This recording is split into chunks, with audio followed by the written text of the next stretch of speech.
আমাদের এখানে আলজামিরা হসপিটালে টুকটুকে একটা বাবু হলো, মাশাআল্লাহ খুবই সুন্দর বাবু হয়েছে, একদম টুকটুকে। 3 কেজি 400 গ্রাম, পেইনলেস ডেলিভারি সাকসেসফুল।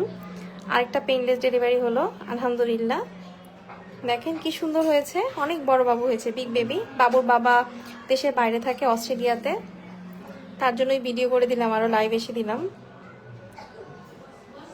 মাশাআল্লাহ খুব ভালো, সুন্দর, একদম তাকাচ্ছে, দেখেন কিভাবে তাকাচ্ছে। পিচি পিচি নাকি পিচির বাবার মতোই সুন্দর হয়েছে, কিন্তু বাবাকে দেখিনি।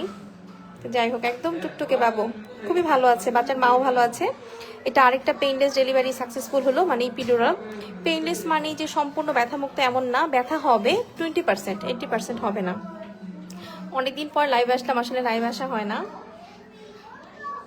সময় পাই না, আসলে খুব প্রবলেমে আছি। আর আমি সবসময় সবার জন্য একটু বলছি যে আপনারা যারা এখানে ডেলিভারি করতে আসবেন তারা অ্যাটেন্ডেন্সটা কম নিয়ে আসবেন।